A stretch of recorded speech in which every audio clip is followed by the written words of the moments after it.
So what is up, guys? Nick here, helping you to master your technology. Welcome to my iPhone 13 mini honest review. Now you can see I have the product red color, and man, is it a beautiful deep red this year for the iPhone 13 mini. But it also comes in pink. You can also get this in the similar blue right here to the iPhone 13, which is kind of like a lighter baby bluish color.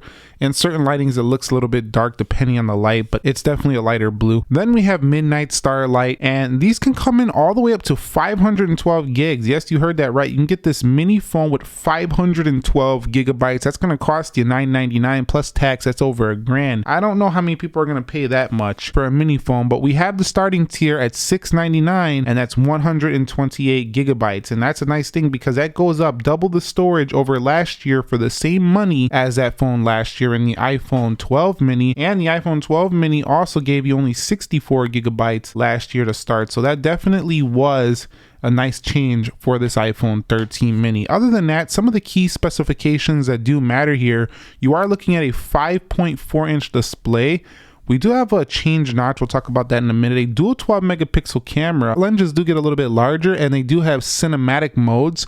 We do have 4K 60 recording on the front and the rear, 4 gigabytes of RAM, and Apple A15 in the body of the iPhone 13 mini here, which is a powerhouse of a chip for a phone this small, and a 2438 milliamp hour battery. So the battery does get a bit bigger. Now I want to discuss with you my thoughts on the design language here. They kept it the same as the iPhone 12 mini. However, it got slightly thicker and has a bigger camera bump, as you can see right there, versus the iPhone 12 mini. You can barely see it. On the iPhone 13 it sticks off a little, but I will trade that for better camera quality, which this gives you. It is a bit heavier, 141 grams. This one was 135. So if you had the 12 mini, come over to the iPhone 13 mini, you'll notice it's a slight bit heavier. However, what you'll also notice is that it has better cameras, better battery life. It's just a better phone. So I think it's definitely worth it if you weren't super happy with the 12 mini, but you wanted a better version of it. Now, I want to talk about my thoughts on the overall notch design here. You know, for the mini, a lot of people say that it's just way more noticeable. You know, I don't think so. I think the fact is that once you start, your brain gets used to looking at any type of phone screen. You kind of just don't really look over there. Yeah, maybe because the screen's smaller, you can see it. I really don't see it much unless I'm looking for it. In any iPhone, if you are watching a YouTube video, you're going to see that thing. So definitely if you pinch in. So let's go over here to my channel and we'll go ahead. Actually, we're already watching something here. So we're watching the battery test from yesterday. You'll see that any iPhone that you pinch in like that, you're going to see the notch, whether it's the Max, the Mini, the 13. So the notch, to me, not a big deal. You see it on both phones, but of course it would have been better if this phone had no notch, and I believe it had Touch ID, because I think this size of a phone works better. It makes more sense to have Touch ID on this size of a phone. So I would have liked that, but the notch to me doesn't really make or break the purchase decision of this phone. I would say it's still a pretty darn nice overall design, and with that deeper color red that's actually a red this year, I'm totally happy with this iPhone 13 mini so far. Now you also don't get the 120 hertz display here for the iPhone 13 mini. And is it a big deal? Not really, because on the iPhone 13 mini, I don't find myself using it the same way I would use a larger phone. What do I mean? Well, what I mean is that I don't find myself wanting to constantly read a bunch of articles, watch a ton of media on a phone this size. Not that I won't do that, I do that. But I'm saying I find myself wanting to go to my tablet more when I'm using the iPhone 13 mini. And if this is your only phone, you're probably going to watch a lot of media, and it has much better battery life for that. But again, it's still a smooth phone with iOS 15 regardless of not having the 120 hertz. It would have been nice to have it, but maybe with the size of a battery, it's a good decision not to have 120 hertz. So I would say the overall quality going up to 800 nits of brightness is pretty amazing. I did find the iPhone 13 to look a little brighter than my display on the 13 mini though. Even though they're supposed to have the same nits, the 13 looked a little bit brighter to me. But that's just what I've experienced. Still, the iPhone 13 mini gets brighter than the iPhone 12 mini, which is a welcome change. And it can hit a peak brightness of 1200 nits depending on the lighting that you are in. Display is definitely a boss status display right here. Now, talking about the software, I think this is where iOS 15 does make the most sense, is on the mini. Why do I say this? Well, I say this because the iPhone 13 mini is, doesn't really have enough space for split screen. I would say, like, split screen would work, but it wouldn't be amazing on a phone this size. So I would say that, this is where iOS seems to be at home, is on a smaller display. I want split screen on the larger iPhones. I have to be real with you. I just think all of these iPhone 13s, 13 Pros, 13 Pro Max, they don't take great advantage of their size besides YouTube's picture-in-picture, which is a YouTube feature. Anyway, that's not really an Apple feature.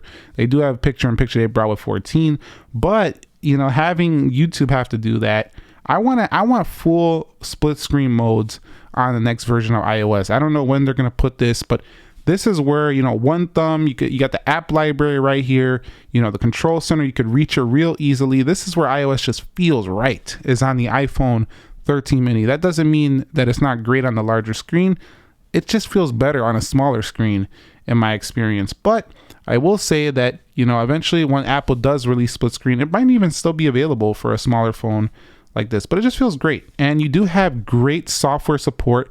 This one will be updated for the next 5 years, so that's very good if you want the smaller phone. And if they actually go against bringing another mini version, this is going to be your last chance. But I don't know if they're going to do that. We'll have to see how sales go. If sales go good, they'll probably bring it back, but a lot of rumors are saying they won't. So this is your chance to go ahead and pick up an amazingly small iPhone with a lot of power. Now, when it comes to performance, you've seen that, even in those battery tests when I was stressing them, this thing was easily keeping up with any of the iPhone 13s. And that's what's so amazing about this phone, is that it doesn't feel any slower than the iPhone 13 Pro series. Well, the display doesn't feel quite as fast as the Pro series, but what I'm saying is the A15 is the same chipset.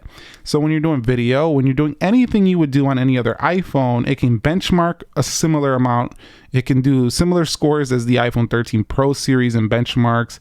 It browses just as fast as those devices. So, what else do you want from a phone? This thing is fast, blazing fast at everything it does. I just can't believe they're able to get so much power in a small body like that. Like, I could understand it there. Like, that's a monster compared to this phone. But with the iPhone 13 mini, you're getting all this power crammed inside the body of this thing. That's what impressed me about the 12 mini as well, but this one gets even more power, so pretty amazing. Now, discussing the battery life, probably the biggest upgrade I've noticed so far for the iPhone 13 mini has been its battery life. Yes, it gets the larger cell, but it also gets a more power efficient A15, which allows the battery to stretch on and on. I can tell you, I took this out for some photo samples, used it all day with my SIM card in it.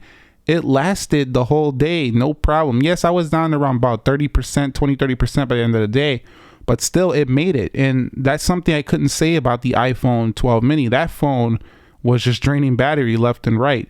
Not saying it's horrible, like you could get through a day on a 12 mini, but this one, you can comfortably go through the day. So big upgrades to the battery life. It makes this phone much more worth it, I would say, than the iPhone 12 mini, because it's now, I wouldn't say it's great, but it's good enough for regular everyday usage, smartphone usage. So I'm going to be very happy to recommend this. If you want the small phone, the battery life is a safe choice here. It definitely gets through the day. However, keep in mind that the battery is a smaller capacity. So if you are charging it wrong and you're, using it and draining it and charging it to 100, you might make this capacity go down a little bit faster than a larger iPhone, just because it's just a smaller size capacity. So keep that in mind. Make sure you have good charging habits if you decide to get the mini. Now, I want to talk about the camera for this phone, because I took a lot of pictures and I'm going to show them to you in a minute here. But we have the ultra wide. We can zoom in only up to 5x, so that's a little bit disappointing. No extra zoom here. But what's really nice is we do have the cinematic modes, and this is amazing because you have this on the front camera as well as the rear. It makes this phone an amazing tool for video. Even though you don't have the Pro, you still have cinematic mode, and you also have these new filters where you can change between rich contrast, vibrancy, warm, cool. And these ones also do get a little bit better of low light performance. They don't get the macro mode from the iPhone Pro series, but still they have pretty much all the tools you're gonna need. They get HDR video, as well. And you could change the edit after the fact if you want to change the blur after the fact. That's pretty neat. You can also change the f-stops up here. But what I found most entertaining about this phone is I was out taking photos with it before. You're going to see the samples in a minute, but I just loved how small and easy it was to just pop this camera open. It was so discreet. Nobody would know you're getting these beautiful photos. You're just taking a photo. The thing's basically covered up by your hand. And look at this. You just take it out. You don't even really got to do anything. You just tap that button and you're getting photos like that. You're getting just premium quality photos and nobody even knows what you're doing because it's just super discreet. And if you have like a black case on this phone right here and you're just kind of like you could just take, you're just so discreet with this phone. Like this phone is just a little secretive beast right here with the camera. So I just like how it just gets covered up by the hand. Whereas when you're out with like a Max phone, for example, everybody and their brother gonna know you're taking a picture with this phone. Look at it, like that dude's taking a picture. Look at that massive phone in his hand. Like they know you're taking a picture. With this, they don't know what you're doing with this little thing. So it's a lot more secretive. If you don't like people watching you taking pictures or seeing you taking videos, you're gonna love this one. But anyway, great camera, similar system to the 13. Check out my samples. Let me know your thoughts on them down below.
Here is some shallow depth of field cinematic video for the iPhone 13 mini. You can see it does an excellent job at getting the background blurred out and keeping focus on me, which would be the subject.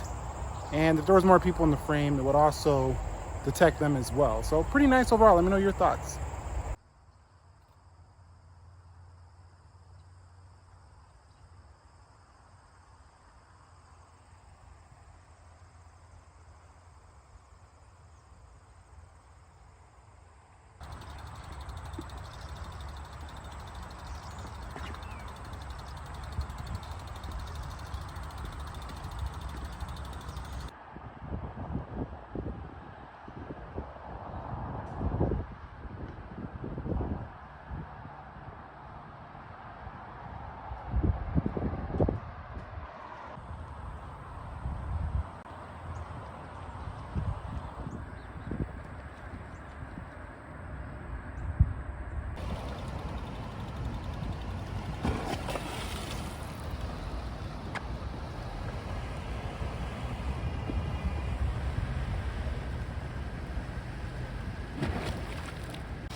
And talking about the audio performance, this is actually a pretty good area of this one as well. Same time, and then I will pull the plug once we show you.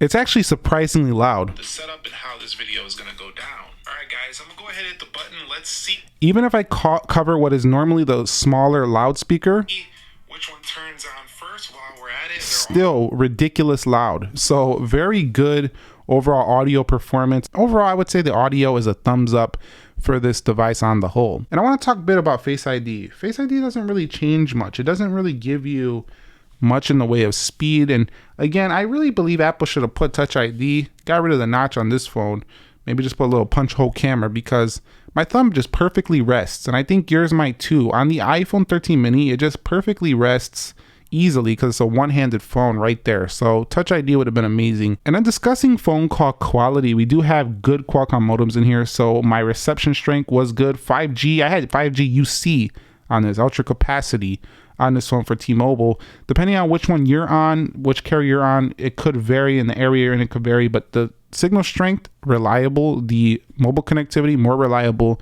than before. Not over the iPhone 12, pretty similar to that, but like before when they were using Intel.